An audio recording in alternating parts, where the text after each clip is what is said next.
My son grabbed my arm so hard, I felt the bruise forming before he even let go. He shoved me toward the front door, the same front door I carried him through the day he was born, and said, "Get out of my house, old man. You're done here." I didn't fight back. I didn't raise my voice. I just looked at him. This 43-year-old man with my father's jawline and my mother's eyes, and I felt something break inside me that I knew would never heal. His wife, Karen, stood behind him in the hallway, arms crossed, smiling. Not a cruel smile. Worse, a satisfied one, like she'd been waiting for this moment for years. And maybe she had. But what neither of them knew, what nobody in that house knew, was that I had a manila envelope sitting in a safe deposit box downtown. And inside that envelope was a truth that was going to change everything. But I'm getting ahead of myself. You're probably wondering how a 71-year-old retired electrician ends up getting thrown out of his own home by his own son. Trust me, I've asked myself the same question 1,000 times. So let me start where it matters. My name is Harold Burroughs. Most people call me Hal. I was born in 1953 in a small town outside of Pittsburgh. I married my wife, June, when I was 22. She was 20. We had nothing. I mean that literally. Our first dinner table was a door balanced on 2 sawhorses. But we were happy. We had 2 kids. My son, Derek, came first. Then our daughter, Elaine, 2 years later. I worked double shift at the plant and picked up side jobs on weekends. Wiring houses, fixing panels, anything to keep us afloat. June worked at a school cafeteria until the kids started coming home to an empty house. And then she stayed home because we both agreed that was more important than money. We weren't rich, but we were whole. When Derek was 14, I bought a house. A real house. A 3-bedroom brick colonial on Maple Ridge Lane. It was the proudest day of my life. I remember standing in the driveway, holding the keys, and Derek ran up and said, "Dad, is this really ours?"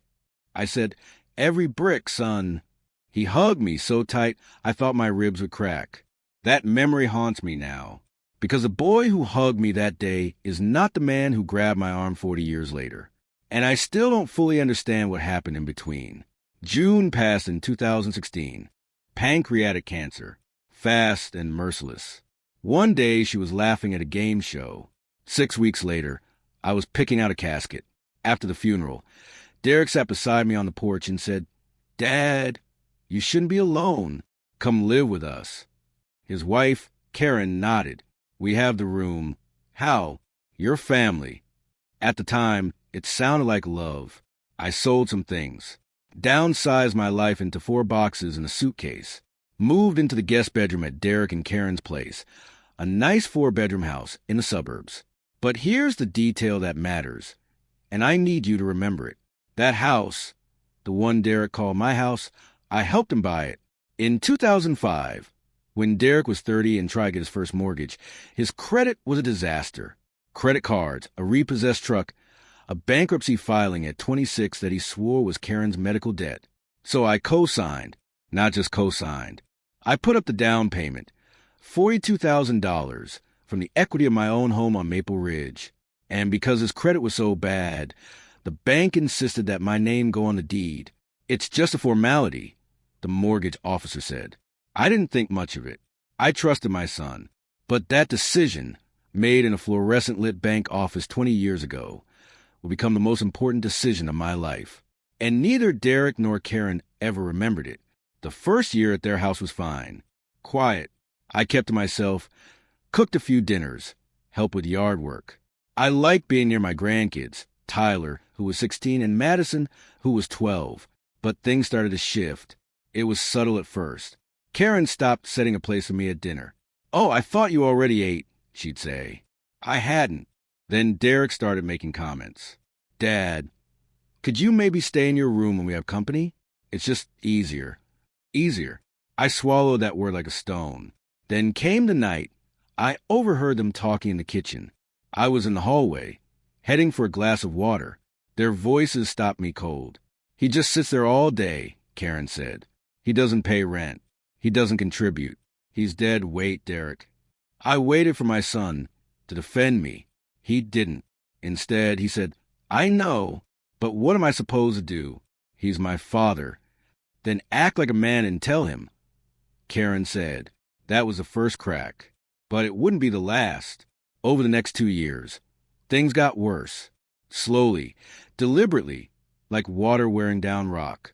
Karen started reorganizing the house. My things were moved to the garage. My late wife's quilt, the one June stitched by hand during her chemo, ended up in a plastic bin in the attic. When I asked about it, Karen shrugged. It didn't match the decor. I bit my tongue until it bled. Then one morning, I came downstairs and found a stranger sitting at the kitchen table. A young woman, maybe 25, typing on a laptop. Who are you? I asked. She looked up confused. I'm the new tenant. Karen said I could have the downstairs bedroom starting the first. My bedroom. They had rented out my bedroom. I found Derek in the garage. You rented my room? I said, without telling me? He didn't even look up from his workbench. It's not your room, Dad. It's our house. We need the income. So where do I sleep? He pointed toward the back door. There's a cot in the storage room. It's heated. You'll be fine. A storage room. A cot. After everything I had done. And still, I didn't say what I should have said. Because I kept hoping that somewhere inside the stranger was still my son. But what happened next made me stop hoping. It was a Thursday evening. I remember because Jeopardy was on. June and I used to watch it every night, and I still kept the habit like a prayer. Derek came into the storage room without knocking. Karen was behind him. They had a folder. Dad, we need to talk about finances, Derek said. He opened the folder. Inside were bank documents. My bank documents. We know you have a savings account with about $68,000, Karen said. We think it's fair that you contribute to the household. You've been living here for free for over 2 years. I stared at her. You went through my mail? It was on the counter, she said, as if that made it legal. Derek slid a piece of paper across the cot toward me. We had a lawyer draw this up. It's a simple transfer. You sign the savings over to a joint account, ours and yours, and we'll make sure you're taken care of. Taken care of, I repeated. Yeah, Dad, we'll handle everything. Doctor visits, medication, food. You won't have to worry about a thing. I looked at the document. It wasn't a joint account. It was a full transfer. My savings. Every dollar June and I had scraped together over 47 years of marriage. Into Derek and Karen's account. No joint access. No protections. No reversibility. They were trying to take everything. And they were smiling while they did it. I need to think about it, I said. Karen's smile flickered. What's there to think about? How? We're your family. I said I need to think about it. Derek's jaw tightened. Don't make this difficult, Dad. I lay on that cot that night, staring at the ceiling, and I felt something I hadn't felt since June died. Not sadness, clarity, because I finally understood that this wasn't love. It had never been love. And the next morning, I made a phone call that would change everything. But they didn't know that yet. I called my daughter, Elaine. Elaine and I hadn't been as close since she moved to North Carolina. She had her own family, her own struggles. We talked on birthdays and holidays. But she was June's daughter through and through, honest, sharp, and fiercely protective. Dad, she said when I told her what had been going on, why didn't you call me sooner? I thought it would get better. It's not going to get better. It's going to get worse. Have you signed anything? No, thank God. She paused. Dad, do you still have the paperwork from when you helped Derek buy that house? It's in a safe deposit box at First National. Is your name still on the deed? As far as I know. Go check. Tomorrow. And Dad, don't tell Derek or Karen anything. Not a word. I did exactly what she said. The next morning, while Derek was at work and Karen was at her Pilates class, I took the bus downtown. I walked into First National Bank. I opened that safe deposit box for the first time in 9 years. And there it was. The original deed to the house on Birchwood Drive. The house Derek called my house. 2 names on the title. Derek Allen Burroughs and Harold James Burroughs. Equal ownership. 50-50. My hands were shaking. Not from fear. From something I hadn't felt in years. power. But I wasn't done yet, because when I turned over the next page, I found something I had forgotten, a clause in the mortgage agreement. Because of Derek's bankruptcy history, the bank had added a provision: no modifications to the title, no refinancing, and no sale of the property could occur without the written consent of both parties on the deed. In other words, Derek couldn't sell the house, borrow against the house, or remove my name without my permission. He never had my permission, which meant that legally, that house was still half mine. And that changed everything. I didn't act right away. Elaine flew up the following weekend. She brought her husband, Martin, who happened to be a retired paralegal. Together, we sat in a diner 3 towns over, where no one would see us, and went through everything. "Dad, this is airtight," Martin said. "Your name is on the deed. The mortgage clause protects you. If they try to force you out, they're in violation of property law." "What about the savings thing?" I asked. "That document they wanted me to sign?" Martin read it carefully. His face darkened. "How? This isn't a joint account agreement. This is a power of attorney transfer, disguised as a financial sharing plan. If you had signed this, they would have had full legal access to your savings, your Social Security, and your pension. You would have had no recourse." Elaine covered her mouth. "They tried to steal from you, Dad," she whispered. "Your own son tried to steal from you." I didn't cry. I wanted to, but I didn't. Instead, I folded the documents neatly, put them back in the envelope, and said, "What do we do now?" Martin looked at Elaine. Elaine looked at me. "We get a lawyer," she said. "A real one." And that's exactly what we did. The next 3 weeks were the hardest performance of my life. I went back to Derek's house. I smiled. I stayed in my storage room. I ate whatever scraps Karen left for me. I said good morning and good night and pretended that everything was fine. Meanwhile, Elaine and Martin hired a property attorney named Claire Whitmore. Claire was 60 years old, sharp as a scalpel, and had zero tolerance for elder exploitation.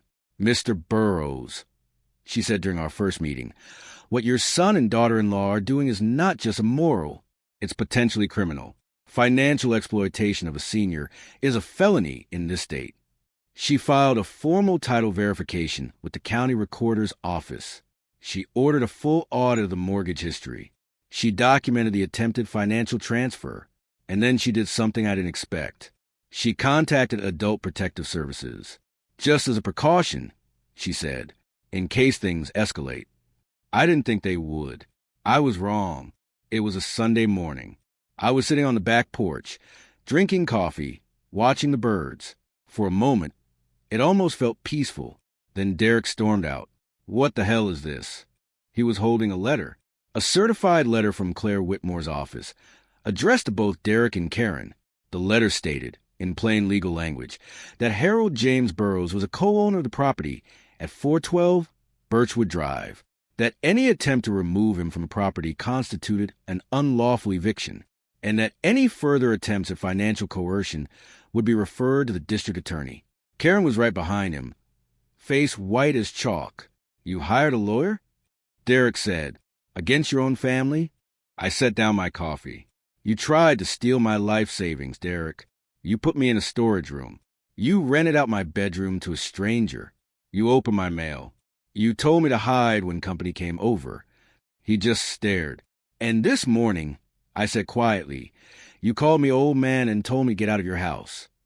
I stood up. "But it's not your house, son. It never was. Not fully.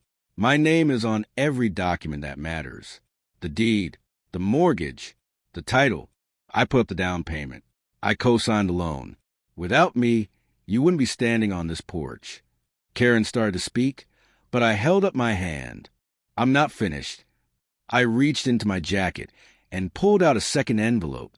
Inside was a printed copy of the fraudulent financial transfer they had asked me to sign, the one Martin had identified as a disguised power of attorney. "My attorney has the original," I said, "along with documentation of how you obtained my banking information without my consent. She's already filed a report with Adult Protective Services."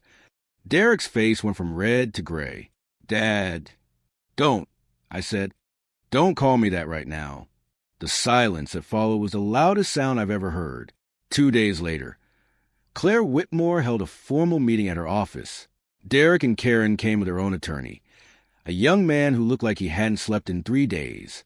Claire laid it all out: the deed, the mortgage clause, the down payment records, the fraudulent transfer document, the APS report, statements from me, from Elaine, and from the bank.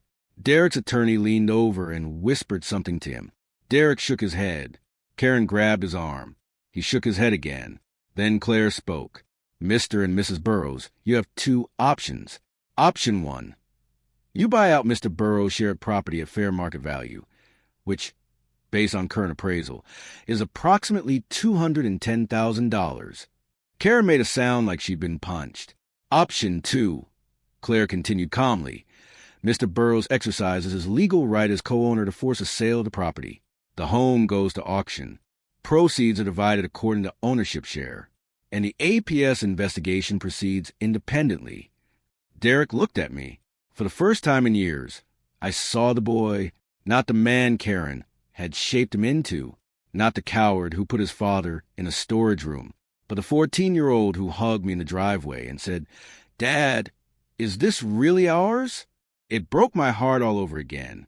"I don't want to take your home, Derek," I said. "I never did. I just wanted to be treated like a human being." He looked down. Karen opened her mouth. "This is ridiculous. Karen," Derek said quietly. "Stop." It was the first time I'd heard him stand up to her. The first time, and the last time I needed to hear it. They chose option 1. It took 4 months.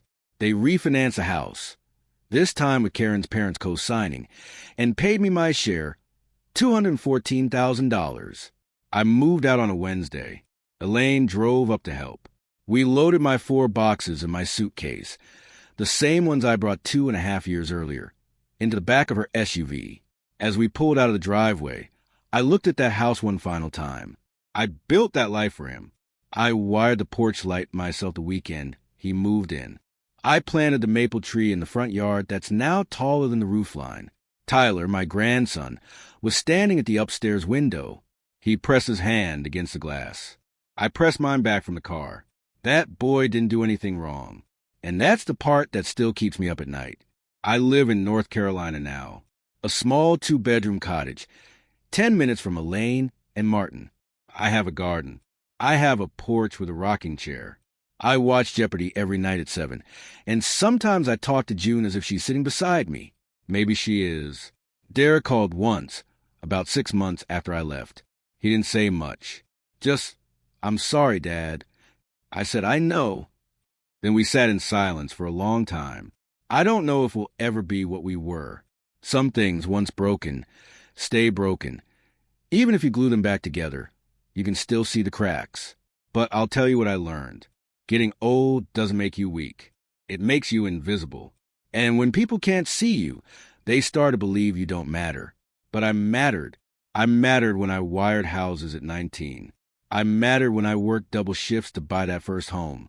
I mattered when I held my wife's hand in the hospital and told her I'd be okay even though I wasn't sure I would be. And I mattered when I stood on that porch and told my son the truth, not with anger, not with revenge, just with the quiet certainty of a man who finally remembered his own worth. Some people think forgiveness means letting people keep hurting you. It doesn't. Forgiveness means walking away with your dignity intact and still leaving the door open, just a crack, in case they ever find their way back to being the person you raised them to be. I left the door open. I'm still waiting. But I'm not waiting in a storage room anymore. I'm waiting on my own porch, in my own home, and that makes all the difference.